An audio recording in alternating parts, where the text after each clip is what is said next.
Hi, good morning, and welcome to Grand Rounds. We will take a break next week for Thanksgiving, and I'm wishing everyone a healthy and warm and gratifying holiday. And then we'll pick it up in 2 weeks with my semester and town hall. Today, we're really honored to have one of our alumni with us today, Dr. Neil Schluger, who is the Professor of Medicine, Epidemiology, and Environmental Health Sciences at the Columbia University Medical Center, also Chief of the Division of Pulmonary, Allergy, and Critical Care Medicine at Columbia. He is the Director of the Population and Global Health Track in the Vagelos School of Medicine, Physicians and Surgeons, and founder and director of the East African Training Initiative in Pulmonary Medicine. Dr. Schluger received his BA from Harvard and then his MD from the University of Pennsylvania, and then came to St. Luke's, where he did his internship, his residency, and his chief residency with us, and then completed his fellowship in pulmonary and critical care medicine at New York Hospital. It was really a pleasure for me, and it's such an honor to have Dr. Schluger with us today as I reflected upon his enormous accomplishments in the world of tuberculosis over the last couple decades. It occurred to me at some point that he's really had a voice and a role in all of the important developments in TB in the last period of time. And certainly in terms of his many, many publications, but also his work as an expert panelist and as a director and as a chair for organizations like the CDC and the Bill and Melinda Gates Foundation, the National Institutes of Health, and the New York City Public Health Department. Things like our use of interferon gamma release assays for early detection of TB, how we manage latent TB, and the really important developments in that world over the last 10 years or so. How we work with at-risk populations, people with HIV, people living in other parts of the world like Kazakhstan and East Africa, and of course, how we manage a resistant TB. Dr. Schluger, it's such a delight to have you with us as an alum, and welcome.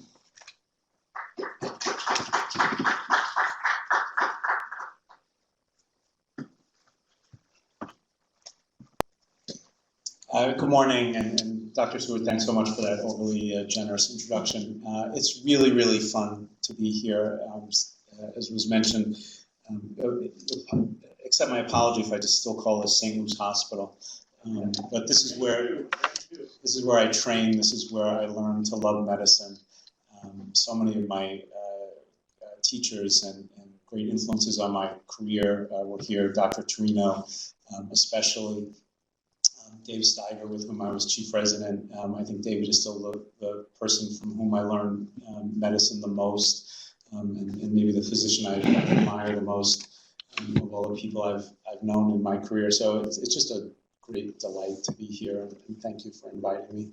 What I want to do this morning is talk to you about both the social and medical challenges of tuberculosis, and go through some of the developments mostly in the last 15 years or so that have changed the way we think about treating both latent and active tuberculosis, but also to talk about, to a significant degree, about why tuberculosis is still such a problem in the world and some of the challenges we face in thinking about patients with TB. And I'd like you to think about, I'd like you to use TB, or I will try to use TB as a lens through which we can think about a lot of other medical challenges around the world that we face in society today. So that's kind of the plan for the next 45 or 50 minutes or so. I'll start off with just some simple epidemiology. Tuberculosis is an enormously important disease in the world, even as it's become really relatively rare in the United States. The incidence of tuberculosis is shown on this map from the most recent WHO report. There are about 10.5 million cases of tuberculosis in the world, about 1.5 million deaths. I'll say a little bit more about the deaths in a moment. And you can see here, let's see. Okay, so the range in incidence of tuberculosis in the world is really quite large. So here in the United States, I'll come back to this in a bit, tuberculosis essentially is a rare disease. there are just over 9,000 cases of TB in the entire country. The incidence of TB in the US is 2.8 per 100,000. And you move to countries like China and India, Indonesia. Those three countries contribute 45% of all TB cases in the world, and the incidence of TB in those countries, India, China, Indonesia, is sort of in the 150 to 250 per 100,000 range. And then you come down to sub-Saharan Africa, we have countries with the highest incidence rates of TB in the world, the current leader being South Africa, which has an incidence rate of TB approaching 1,000 per 100,000. So you go from a rate of 2.8 per 100,000 in the US to 150 to 250 per 100,000 in countries like India and China, and many of the other high-burden countries, to 1,000 per 100,000 in South Africa. The number of deaths from TB, as I mentioned, is 1.5 million. That places TB in the top 10 causes of death in the world. Tuberculosis, astoundingly, I think, is the leading cause of death due to a single infectious agent. For those of us old enough, the chief resident just showed me the picture of when David and I were chief residents, pointed out that was the year he was born. I feel, that made me feel really good at 8 o'clock in the morning. But those of us who remember, I came to St. Luke's as an intern in 1985. The first cases of HIV had been identified in 1981, 3 months before I started medical school. And when I was an intern here, I guess by 1985 we called it AIDS. Earlier, it was just gay-related immune deficiency. I think when I was a house officer here, probably half the patients on the medical service, and this was true in all the hospitals in New York, half the patients on the medical service probably had HIV infection. And it was devastating. People used to come in the hospital and die 4 days later of pneumocystis or cryptococcal meningitis or whatever it was. And to think that was a devastating epidemic whose cause was unknown and for which there was no treatment. And TB now kills more people around the world than HIV does. That's kind of astounding. And that's shown here on this graph. If you have HIV infection and you die of tuberculosis, that counts as dying from HIV infection. If you counted those deaths as TB deaths, that's the gray bar here. TB would be the 6th leading cause of death in the world. But even without HIV, it's among the top 10, the leading cause of death in the world due to single infectious disease. And trends are not so impressive for TB. On the left, it shows you just the sheer number of cases per year over the last 20 years or so, and there's been a barely perceptible decline in the number of cases of TB in the world. If you look at it as a global incidence rate, the incidence rate of TB has declined because the population of the world has increased. But the number of cases of TB around the world really is declining very, very little, if at all. You can see there's been about a 1% decline per year for the last several years. That's actually well within the confidence intervals of the estimate of the number of cases. So it's not even clear that there's been a decrease in the number of cases. Now, there are a couple of features of global TB epidemiology that deserve special mention and reflect part of the reason it's been so hard to make progress here. The first, of course, is the co-epidemic of TB and HIV. This is a particular problem in sub-Saharan Africa. 75% of all cases of TB, HIV co-infection in the world occur in sub-Saharan Africa. So that's largely where that epidemic is centered. There are, of course, HIV-infected people all over the world, and some of them have TB, but 75% of all cases of HIV TB is that occur in sub-Saharan Africa. You get to countries like South Africa where 75% of all TB patients have HIV co-infection. So that is largely what's driving the TB epidemic in Africa, and there's no question that progress in controlling TB will mostly come from progress in controlling HIV infection in that part of the world. The second aspect of global TB epidemiology that deserves special attention, of course, is the emergence of multidrug-resistant tuberculosis. Tuberculosis that's resistant to at least rifampin and isoniazid, the two most important drugs that we have to treat TB. This is something that we noticed in New York City back in the late 80s and early 90s. It's largely gone away in New York City. The number of cases of multidrug-resistant TB in New York City you can count in the single digits in any given year now, but around the world we recognize it's a very significant problem. And here it's quite interesting. The countries with the highest percentage of cases of multidrug-resistant TB are really Russia and countries of the former Soviet Union. So in places like Belarus or Ukraine or Kazakhstan or Uzbekistan, 25% or more of all cases of tuberculosis are caused by multidrug-resistant strains.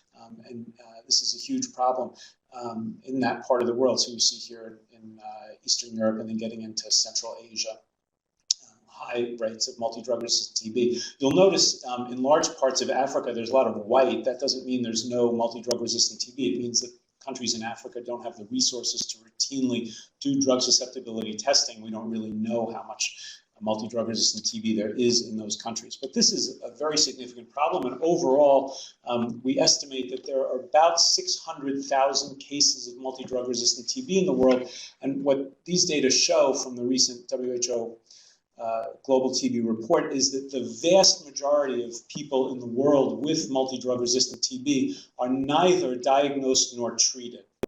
Okay, so you have about 500,000 people with an infectious disease caused by drug-resistant organisms who are not being, the majority of whom are not being diagnosed nor treated. So that has two implications. The first is that many of those people, as I'll show you again in a moment, many of those people will die of that infection, but before they die, they'll spread that infection around in the community. Now, I dare say that if there were 500,000 cases of Ebola in the world, it would be on the front page of the newspaper every single day. Ebola is a much more dramatic, fast-paced infection, and certainly has potential to spread extremely quickly. TB is a little more slow-moving, but I think it's sort of astounding that this is sort of not part of the general consciousness, that there's 500,000 people with a severely resistant infection around the world who aren't being treated and who are transmitting that infection.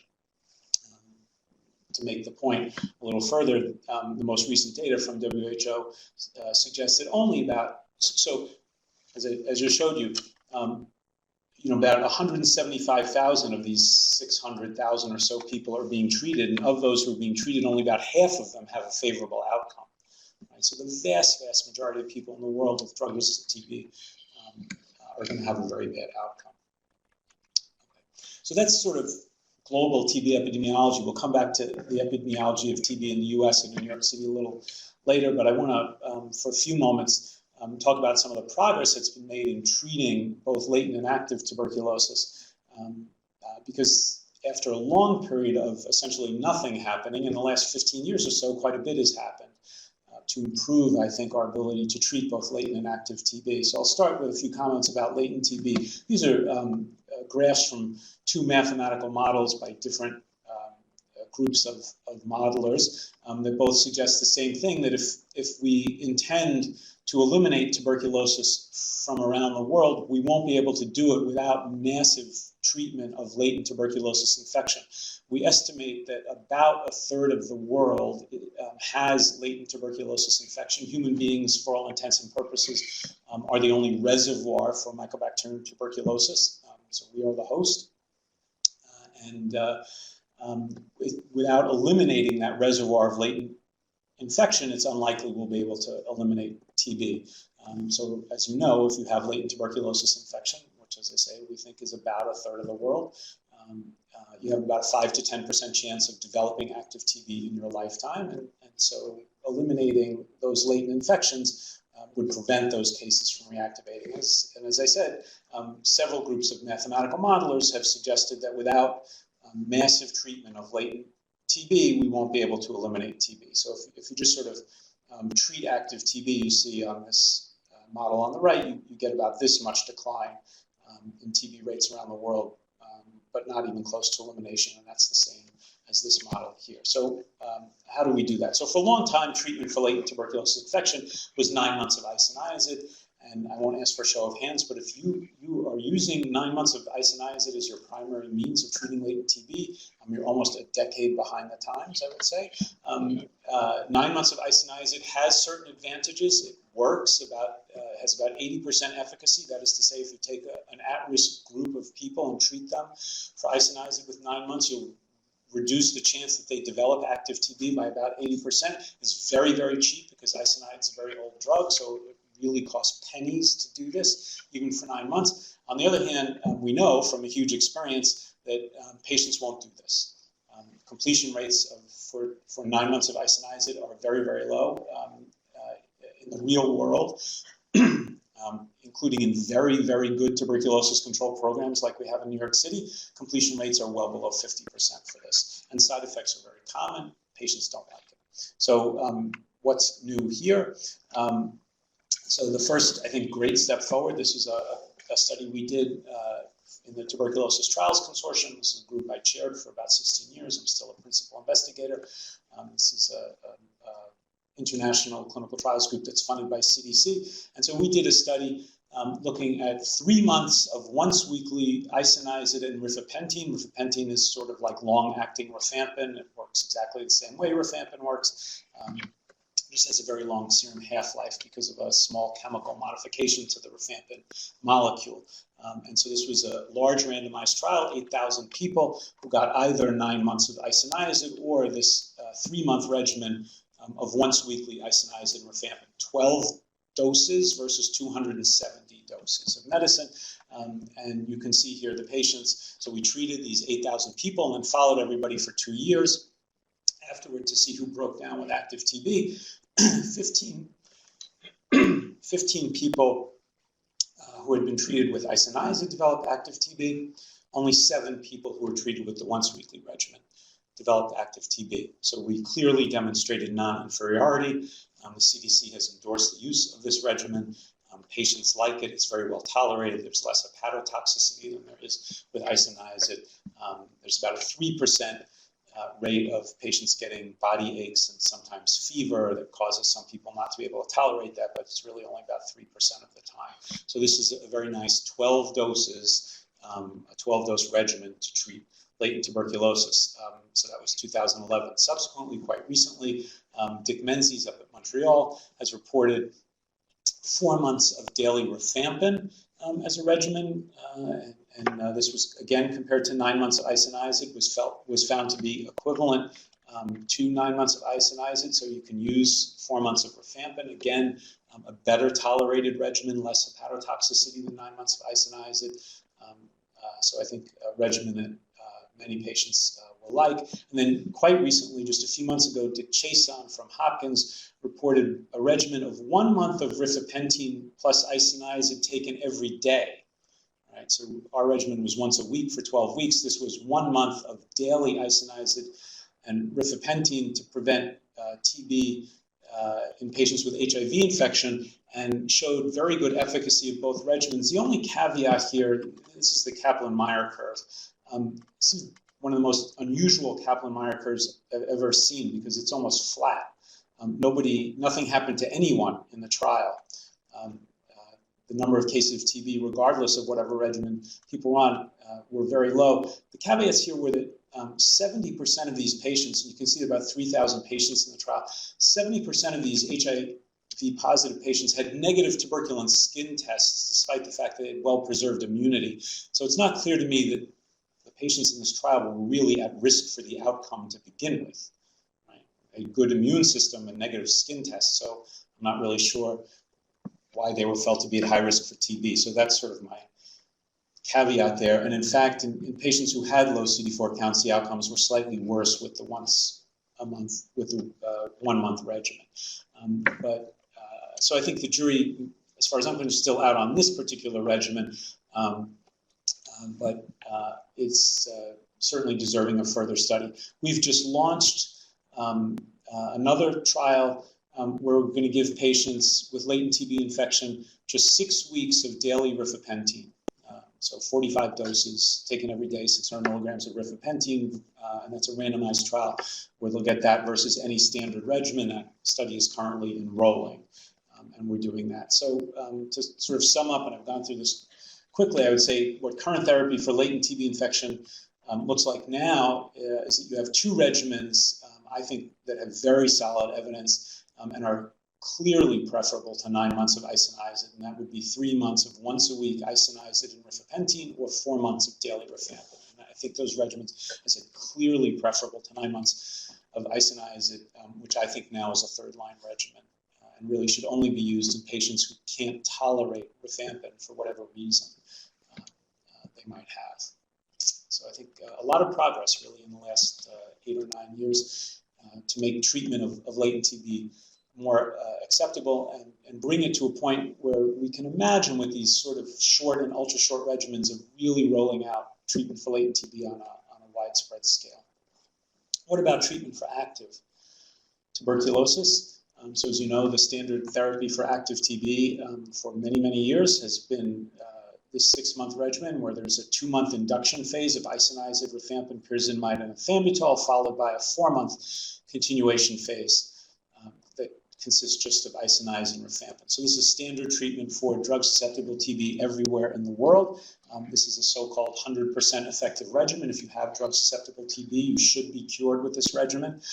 The relapse rate in general is pretty low, 3 to 4%, although in certain high-risk groups, the relapse rate can be as high as 15 to 20%. It's very, very cheap right now because these are all old drugs. So in terms of what we call parity purchasing dollars, anywhere in the world, this entire 6-month regimen should cost no more than $20. So it's really affordable everywhere and is universally available. On the other hand, it's still 6 months long. That's a lot of medicine to take for 6 months, especially if you have HIV infection. You're taking 3 antiretroviral drugs. In some subgroups, as I mentioned, the relapse rates are quite high. Side effects are common. Interactions with HIV treatment are problematic in some ways. And then by definition, of course, this regimen is not useful against multidrug-resistant strains of TB. So what's going on here? There were attempts to shorten therapy for drug-susceptible TB by using quinolones. So we know that quinolone antibiotics, particularly moxifloxacin, levofloxacin, and gadifloxacin, not widely used, but moxi and levo certainly are, those have a lot of activity against TB. Those drugs. And so there was a lot of enthusiasm for the idea that putting moxifloxacin or levofloxacin into a regimen to treat drug-susceptible TB would allow us to shorten treatment below 6 months because we were adding another active drug. So several large clinical trials were done with that idea, 3 of them published in the New England Journal of Medicine a few years ago, and they all had extremely similar results. When you shorten TB treatment to 4 months for drug-susceptible TB by using quinolones in the regimen, the relapse rates wind up in the 15 to 20% range compared to standard therapy 6-month regimens where the relapse rates are sort of in this 5 to 7% range. So this attempt at treatment shortening was felt to be a failure. That is to say, the idea that you could use quinolones to reduce the treatment duration for drug-susceptible TB to 4 months was felt to be a failure. On the other hand, there's another way to look at this, which is that it works 85% of the time.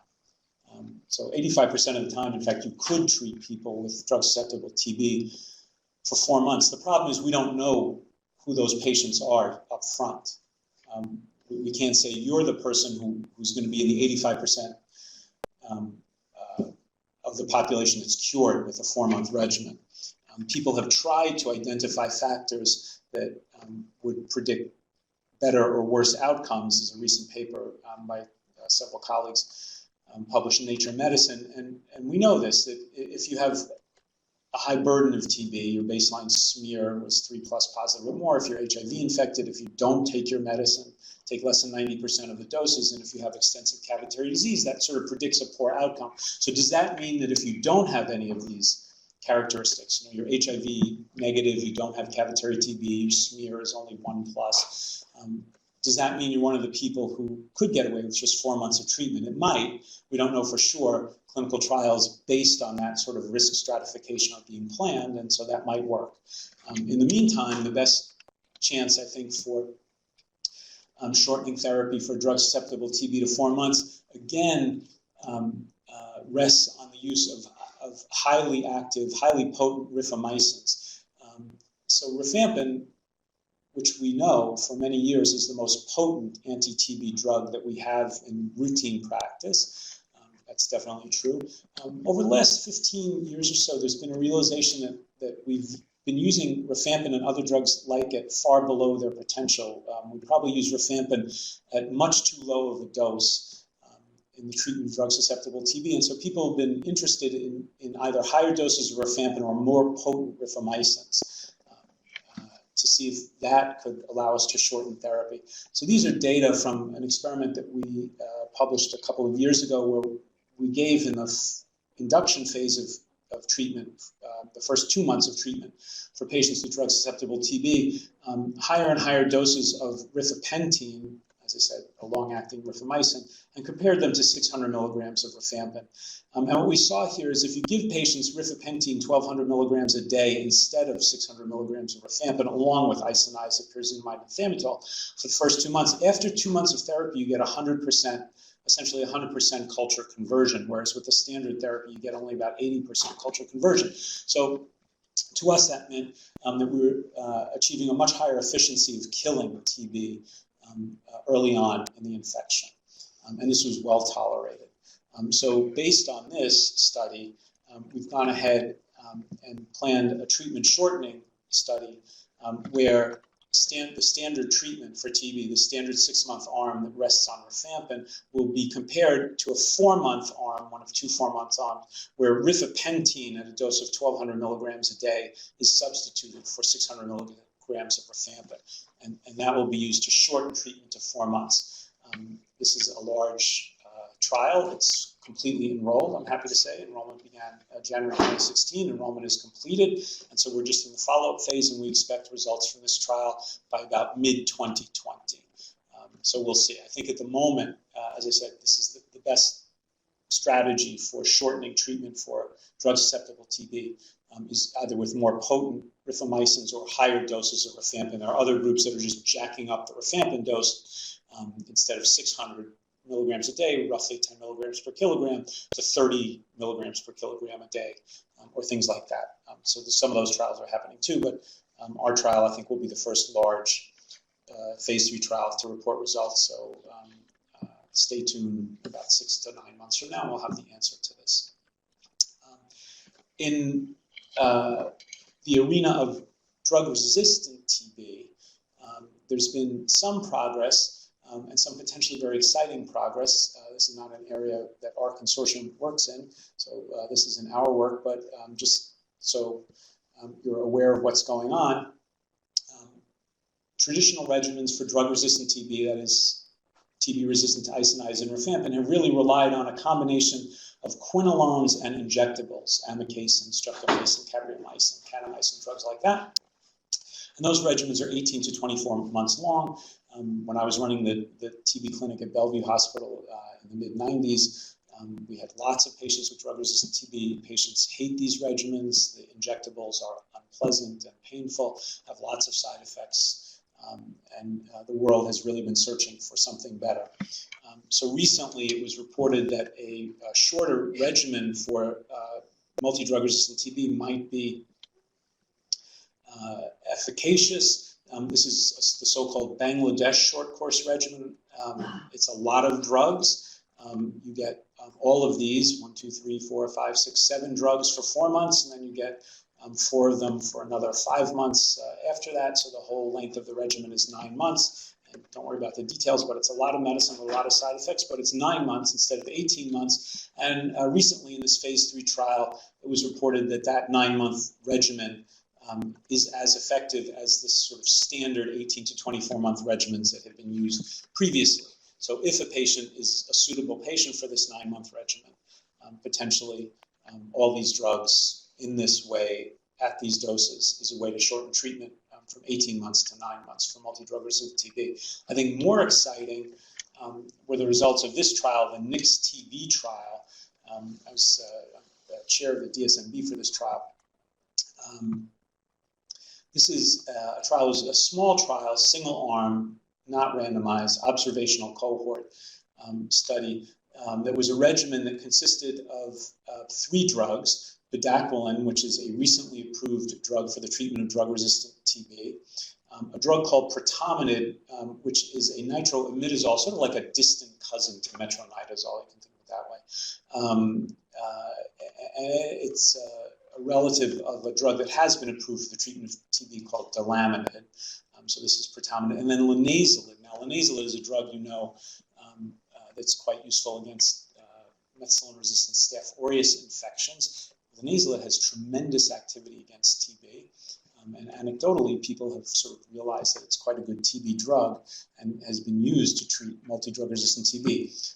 In this study, which was about 109 patients in South Africa, these three drugs, bedaquiline, protamid, and linezolid, were combined, and patients were treated for only 6 months. Only 6 months.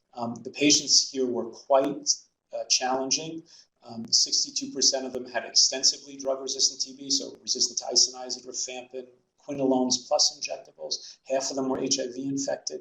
And basically, in 6 months, this 3-month regimen cured 90% of them. So that's the best result that's ever been seen in the treatment of multi-drug-resistant TB. Again, it's a single-arm cohort, but a randomized clinical trial based on this regimen is underway, and it's enrolling well. I can't tell you the interim results because I can't. Even though I know them, but based on just this single-arm study, protamid was approved by the FDA in August for use in this regimen for patients with extensively drug-resistant TB. So this, I think, is potentially very exciting. So potentially there's a 6-month regimen out there that could be used to treat people with multi-drug-resistant or extensively drug-resistant TB. And in about 18 months from now, I think we'll have a lot more data about this. So I think that's sort of impressive progress and quite interesting. Okay, so that's kind of a quick overview of where we are, I think, in TB epidemiology around the world, and advances in the treatment both of latent and active tuberculosis as well. I don't have slides, but I'll just mention in case you've seen it, there's been a lot of excitement also about potentially a novel TB vaccine, a vaccine based on a protein called M72, that seems to about 50% efficacy in 3 years of follow-up in a study that was just reported in the New England Journal a couple of months ago. I don't work in vaccines, but that's an interesting development, and we'll see what happens there. But I think this sort of brings you up to date with what's going on in drug treatment of TB. But now I want to take a step back and talk about some of the other reasons that we haven't been able to get rid of TB. So one of the reasons is we have treatments that are difficult to take and have a lot of side effects, and patients don't like them, and all the rest of that stuff. But I think there are a lot of other lessons to learn if we sort of look at the history of tuberculosis and how we got to where we are today. And I think these lessons maybe apply widely to other kinds of challenges we have in medicine and society. So this, of course, is Robert Koch, the founder of medicine, of modern medical microbiology. In March of 1882, March 24th, 1882, to be precise, he gave a speech at the Physiological Society in Berlin where he announced that he had found the cause of tuberculosis. Tuberculosis had been known to be an ancient disease, described in the Hebrew Bible, found in mummies, known to the Greek physicians and philosophers as consumption. It wasn't until Laennec wrote his treatise on diseases of the chest that TB was really found to be primarily a disease of the lungs with cavitary destruction of the pulmonary tissue, but no cause was found. But then in 1882, Koch announced that he had found the cause of tuberculosis by identifying and purifying Mycobacterium tuberculosis. And 3 weeks after he gave that talk, he published this article in the leading scientific journal of the day. And I don't know if you can see, it says The Etiology of Tuberculosis. So this is a landmark in the history of medicine in 1882.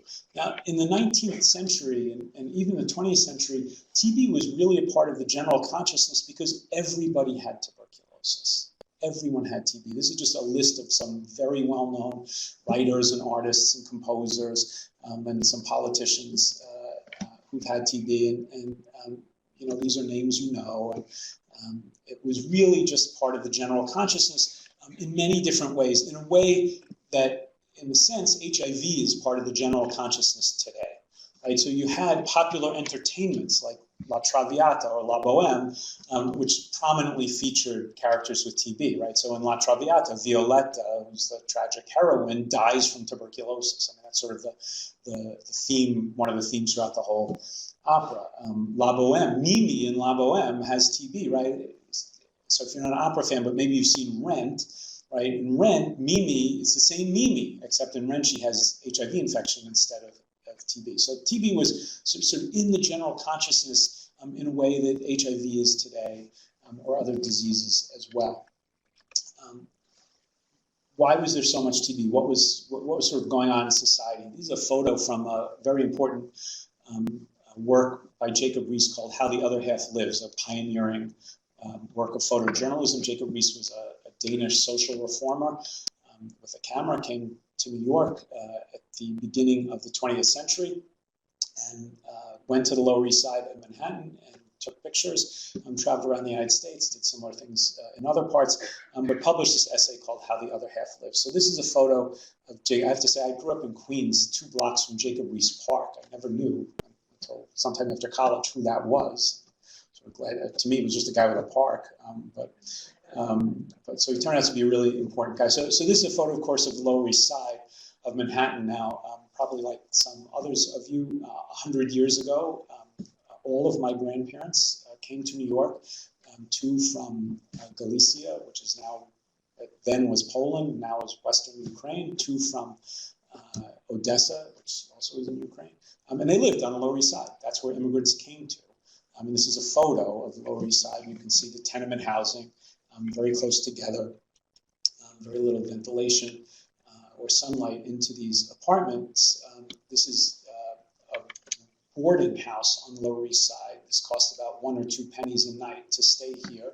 And you can see in this photo there are 1, 2, 3, 4, 5, 6, 7, at least 7 people in a very small room with no ventilation or sunlight, a wood-burning stove that's going to create a lot of indoor air pollution, that's going to impair host immunity in the lungs. So not hard to imagine that in settings like this, diseases like tuberculosis would spread quite easily. And so that was really the situation at that time. If you look at deaths from tuberculosis, starting from about the time, even well before the time Koch made his announcement about the cause of TB, continuing to about 1950, though, you see a marked decrease in the number of deaths from tuberculosis in cities in Europe and in the United States. This is deaths from pulmonary TB in the first half of the 20th century in New York.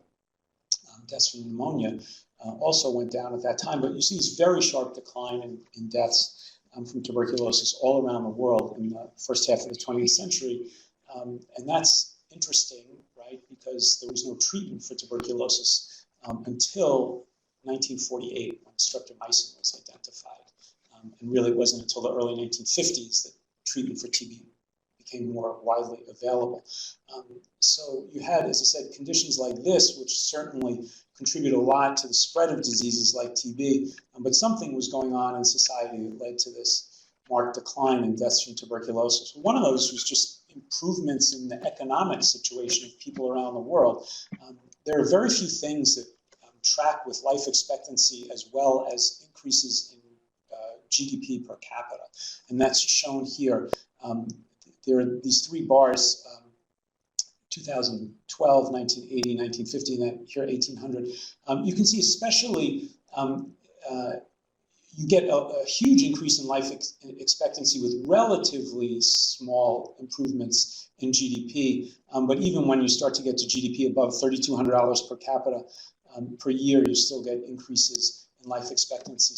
So this is part of what was going on in New York and around the world in the first half of the 20th century. Living conditions were getting better because people had more money.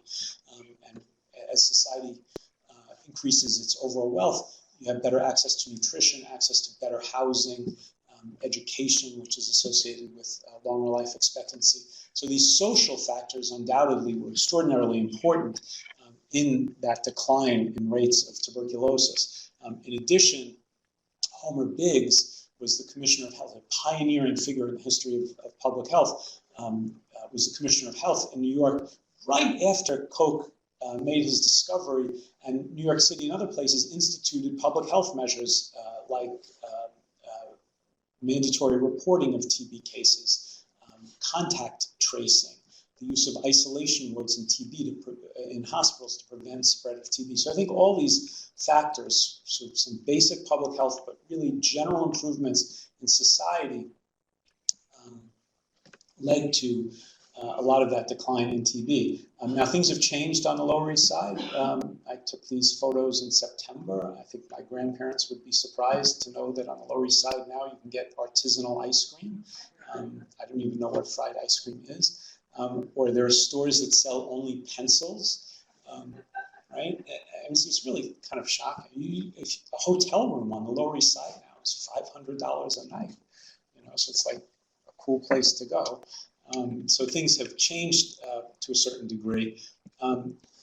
But if you take a small step back, there's a good reminder of the fact that some of these changes are not permanent and we shouldn't take them for granted. So here in New York, I showed you a few minutes ago that deaths from TB and cases of TB dropped quite a bit in New York City in the first half of the 20th century. And that decline continued for a long time, but in the late 1970s, mid 1980s, the decline stopped, and cases of TB began to rise quite a bit in New York. By 1992, the incidence rate of TB in New York had climbed to 50 per 100,000, or 3,811 cases of TB in New York City in 1992. I was working at Bellevue in 1992. At Bellevue Hospital alone, in 1992, there were 500 cases of tuberculosis. Last year, in all of New York City, there were about 560 cases. Okay. So in 1992, there really was this marked, the peak of what had been a marked rise of TB cases in New York. So why did that happen? This is an article Barry Bloom and Chris Murray wrote in 1992 about the resurgence of TB in the U.S. and they identified 4 reasons that they felt TB had been resurgent in the U.S. One was certainly the increasing prevalence of HIV infection in New York City in 1992. About a third of all TB patients were HIV infected. Deterioration of social conditions. Those of us who remember the 1980s remember this. I think a huge spike in the homeless population in New York City, prison overcrowding, enormous epidemic of drug use, so people crowding together in bad conditions where TB could spread, to share needles, but unfortunately also share air and spread TB. A neglect of the public health infrastructure, deterioration in the capabilities of TB control programs. In New York City, in the 1980s, the job of TB controller of New York was a part-time job that was given to someone who was in private practice of pulmonary medicine in New York City. It wasn't even a full-time job. And the TB clinics that the city runs have been really led to deteriorate. And then the fourth factor was felt to be immigration from high prevalence countries. New York is a place where immigrants come, and this was felt to be a contributor to the high TB rates. So let's think about some of these things in a little more detail. So this, I showed you housing conditions on the Lower East Side about 100 years ago, and this looks like that, or something out of Dickens in the 19th century, this large collection of beds, very close together in a place where there's very little ventilation or sunlight, easy to imagine TB spreading around, but this is not the Lower East Side 100 years ago, or even Dickens in England. This was the Fort Washington Men's Shelter in the 1980s. This is right across the street from the place I work today, at the medical center uptown.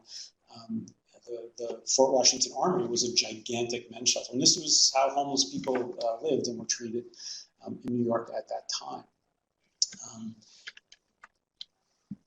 Right across the street from Bellevue Hospital, there was another men's shelter called the Bellevue, generally called the Bellevue Shelter, but it wasn't really part of Bellevue, it just happened to be next door to it. But on First Avenue was another shelter, I said the Bellevue Shelter, and this is a photo from the New York Post of men with TB in that shelter taking their medicine in the directly observed therapy program. And one of the responses to the TB epidemic in New York was the use of programs of directly observed therapy, where patients would come to the hospital every day to take their medicine and be observed, and that was a way to assure adherence. I ran the DOT program at Bellevue for about 6 years in the 90s, and DOT is something that's somewhat controversial in many ways, but I think was really a very humane approach to treating TB. But this was this interesting headline in the Post, "No one is safe." So the question here is, what is no one safe from in this picture? Is no one safe from TB, or really is no one safe from Black men who live in New York City? Right? And so the point I'm trying to make here is that tuberculosis, like many diseases, often becomes a way to stigmatize people who many in society already don't like, and here's just another reason not to like people. You know, they're disease carriers. And you saw some of this when TB was resurgent in the 1990s. Now, this is not a phenomenon, I think, that's limited certainly to the United States. This is a photo that I took in Almaty, Kazakhstan. I went there a couple of times to work on a project looking at the epidemiology of drug-resistant TB. They have a lot of it there. When I show this photo to students of mine, I ask them what they think it looks like, and many people will say it looks like a prison, which it does, right? Because it's far on the edge of town. Almaty is the old capital of Kazakhstan. It's a city of about 3 or 4 million people. But this facility is far on the edge of town and has a high wall, an exercise yard. So it looks sort of like a minimal security prison. This is a TB hospital. It's not a prison. I think you can tell from the way it looks, there's a sense that these patients are sort of the enemy of the public, right? You don't take patients and ship them out to the edge of town and surround them with a high wall unless you think they're sort of dangerous to society. So I think this is something that we see over and over again with TB and maybe other diseases as well, where illness and the fear of illness is used to stigmatize people who already maybe, as I said, you didn't like to begin with. Now, TB control was improved in New York City quite impressively. There was a massive increase in funding, mostly from CDC, into the New York City TB control program, and that was used to educate physicians about how to treat TB properly, how to institute infection control programs in hospitals, to modernize all the TB clinics in New York, and to institute programs of directly observed therapy. So a lot of money came into New York. The TB controller in New York City at the time was Tom Frieden, who's really obviously a terrific public health person. The money was used wisely, and it was extremely effective. Rates of TB in New York, starting from this peak in 1992, have declined tremendously. So as I said, we went from a rate of TB of 50 per 100,000 in 1992 to last year 6.8 per 100,000. If New York were a country, sounds kind of like a good idea. If New York were a country, it would have one of the lowest rates of TB in the world, 6.8 per 100,000. That's really impressive. Okay, there's an interesting thing that happened with TB epidemiology in New York. The dark blue bars here are cases of tuberculosis occurring among persons born in the United States. The light blue bars are cases of TB occurring in persons born outside the United States. And what you see here is that the decline in TB cases in New York City occurred almost entirely among persons born in the United States, and there's very little decline of TB among persons born outside the United States. There was some, but relatively little. So back in 1992, 2/3 or almost 70% of all cases of TB in New York occurred in US-born persons. Last year in New York City, 85% of TB cases occurred in persons born outside the United States. So why did that happen? Why was whatever these interventions were that led to this decline in TB, why did they mostly seem to work on persons who were born in the United States? These are the countries where people come from now who have TB in New York. So there are more people with TB in New York last year who were born in China than there were in the United States. That's by far the largest group. And then you can see Ecuador, Mexico, India, Philippines, Bangladesh. You can see sort of reflecting the overall patterns of immigration to New York. So we were curious about this. Why didn't TB go away in the foreign-born? It went away in the U.S.-born. I don't have time to go into this in detail, but we published this paper several years ago in the New England Journal where we took a molecular epidemiology approach and tried to look at how much transmission of TB there was in various communities. And what we found was that the spread of TB in New York City was occurring really almost entirely in the US-born population, because the US-born population with TB in New York was the population that had high rates of homelessness, intravenous drug abuse, and HIV infection. The immigrant population to New York did not have those characteristics. So people coming here from other places generally were not HIV infected, were not homeless, were not drug users, and there was very little spread of TB going on in that community. So by doing things like directly observed therapy and getting people on treatment, you prevented transmission, and that decreased spread of TB in that community. And all you were really left with was TB that was just reactivation of latent infection, and that's what people born outside the U.S. had. You're born in China, you're born in Mexico, you're born in the Philippines, you're born in India, you probably were exposed to TB before you came to the U.S. You were living in New York, and so at some point in your life, you reactivated that TB, but you weren't spreading TB around in the community. And that's what we found back in 2002, and we wrote about it, and that is true today. So these are data, recent data from the CDC. Current snapshot of TB in the US, only 9,025 cases of TB in the entire United States. If we had 9,000 cases of diabetes or asthma or lung cancer or colon cancer, we'd have a party, right? So only 9,000 cases of TB. The rate is 2.8 per 100,000. 2/3 of cases of TB in the US, again, occur in people born outside this country. The rate of TB in the immigrant population, there are about 44 million people in the US, who were not born in this country. The rate of TB in that group of people is about 14 per 100,000. Again, that's a low rate, right? Sort of a reflection of what people call the healthy immigrant effect.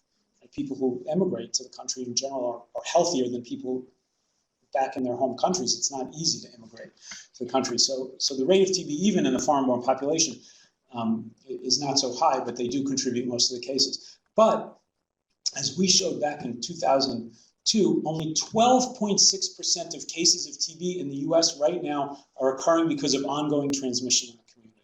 Most TB is just reactivation of latent infection. There's very little transmission. And in fact, if you look at the states in the United States with the highest rates of transmission, those are states with the highest numbers of people with TB who are born in the United States. Okay? States like Mississippi, Louisiana, other places like that, where most of the TB occurs in people born in the US, have the highest rates of transmission. Places like New York, where 85% of cases occur among immigrants, only 3.6% of cases are now due to transmission in the community. So for large parts of the United States, tuberculosis essentially is a non-infectious infectious disease. Okay? There's very little transmission. Now, it is true, if we want to eliminate tuberculosis in the United States, because most of the cases are occurring in the foreign-born, we'd have to do a much better job of treating latent infection in foreign-born persons. That is definitely true. I do think it's worth thinking about, is it worth it with the tools that we have? There are as I said, there are about 44 million foreign-born persons in the United States. The way we identify people with latent TB is either with a tuberculin skin test or an interferon gamma release assay. The positive predictive value of those tests is very low. Right? If you have a positive skin test or a positive IGRA, you probably have had latent TB infection. On the other hand, the chance that you're going to develop active TB based on a result is 3 or 4%. Right? So if you treated everybody with a positive skin test or a positive interferon gamma release assay, quantiferon, you'd be over-treating huge numbers of people, subjecting people to side effects. There's some cost involved, perhaps stigma. I'll say something about that in a moment. And is it really worth it to get rid of 9,000 cases, to put 42 million people through testing and spend money and stuff like that? I'm not saying that it's not. I'm saying that it's worth thinking about. Okay. I think the problem of stigma is real, though. This is if you're interested in the history of medicine, it's a very good book. Howard Markel is a physician and a historian of science at the University of Michigan. This is a book, Quarantine Eastern European Jewish Immigrants in New York City Epidemics of 1892, talks about how the fear of things like typhoid and cholera were used to stigmatize immigrants. to the United States. Again, it was really a reason not to like people who you already didn't like. It was another reason. And this, unfortunately, still goes on. This is from whitehouse.gov. This is not some crazy websites or whitehouse.gov. And so the president, about a year ago, this didn't get reported at all because there were other more interesting things going on in this meeting, but the president said people with tremendous medical difficulty and medical problems are pouring in, and in many, many cases it's contagious. They're pouring into our country. So certainly insofar as TB is concerned, I just want to make the point that this is not true, right? Certainly people from Mexico make up the third biggest population of people with TB in New York City, but as I've shown you, there's not TB transmission going on in that community. Not to pick on the president, because a lot of people, only the voice is recorded, not the facial expression. A lot of people, but the problem with stigma is a real one, I think, and I think it's worth thinking about. Can we live with a few cases of TB? Or how much are we worried about stigma? I wrote about this in an editorial in the American Journal of Respiratory and Critical Care Medicine recently. Again, just posing the question, if you take the principle of respect for persons, do we really have the tools that would allow us to efficiently and safely screen the entire immigrant population for TB and not overtreat a lot of people in the meantime? So in the last couple of minutes, a couple of other social, economic, and social factors that I think prevent TB elimination. This is a list of the leading causes of death in the world. I showed you this before. These are drugs in clinical development for those diseases, phase 1, phase 2, or phase 3, so in human trials. You can see for heart disease, stroke, COPD, cancer, even AIDS, where we have a lot of drugs, diabetes. There are hundreds and hundreds of drugs in clinical trials. For TB, there are about 5 novel drugs. There are just very few drugs in development for TB. Why is that? There's not a market for TB drugs. The global market for TB drugs, in terms of dollars, is felt to be about $300 million a year. I would be happy to have $300 million a year, but if you're a drug company, that's not a lot of money. The leading seller in the world in terms of dollars, the leading drug in terms of sales around the world is currently adalimumab, Humira. That's a $15 billion a year drug. So if you're a drug company, you want to invent that. You don't want to invent some TB drug that's going to have a portion of a $300 million market. So what we have in TB, because tuberculosis is largely, as I've shown you, a disease of poor people in poor countries, there's no incentive for companies to invest in drugs that treat that disease. HIV it's been a miracle, right? What's going on in HIV, or hepatitis C, right? But fortunately or perversely, I'm not sure what the right term is, there are people with those diseases who live in wealthy countries and can afford drugs. If HIV had only been a disease in sub-Saharan Africa, there's no question there would be no drugs for HIV, right? Because there were HIV-infected people in Western Europe and the United States, and there was a potential market. That's one of the reasons there are drugs for TB. We don't have that in HIV. It is really a disease of poor people living in poor countries, and companies exist to create value for shareholders. That's why companies exist. We need to develop some sort of different model to develop drugs for diseases of poor people living in poor countries. And this is part of the reality of TB today. This is a photo I took in Ethiopia. I've been working there for about 8 years. And there's still a lot of conditions like this. This is sort of the average person with TB in the world. And they don't have a lot of money to spend on drugs. NIH, I'm a big NIH fan in general, but this is sort of interesting. If you look, and this is just 2005, go back 30 years, NIH still spends about $3 billion a year on HIV research. They only spend about $200 million on TB. And that's not to say that they've spent too much on HIV. Look what we've gotten for that investment in HIV. It's unbelievable, right? Again, those of us who trained when there were no drugs for HIV, to live in the world we live in now, where you take one pill once a day and have a great quality of life and maybe live forever, is astounding. It's really like a miracle. We haven't made that investment in TB. It hasn't been made at NIH or other research foundations around the world. I mean, the United States has a small burden of TB. There are countries that have more TB and that have some money to spend that haven't been spending it. One of the reasons we don't have that in TB is we don't have this. We don't have activism in TB. The advocacy community played an enormous role in getting NIH and companies to spend money to develop TB drugs. If anyone has seen the movie How to Survive a Plague, it's a great movie about this, documentary. We haven't had this in TB, and I think that's another reason why we're in the situation we are, where TB, again, is the leading cause of death due to single infectious agent in the world. So I'll leave you with these two slides. In 1952, Selman Waxman was given the Nobel Prize because he discovered streptomycin, which was the first antibiotic useful against TB. The streptomycin trial was published in 1948 in the British Medical Journal. It's a landmark in the history of medicine, the first randomized clinical trial of anything ever to be published. And 4 years later, when Waxman was given the Nobel Prize, isoniazid had been identified, para-aminosalicylic acid, so there were drugs for TB.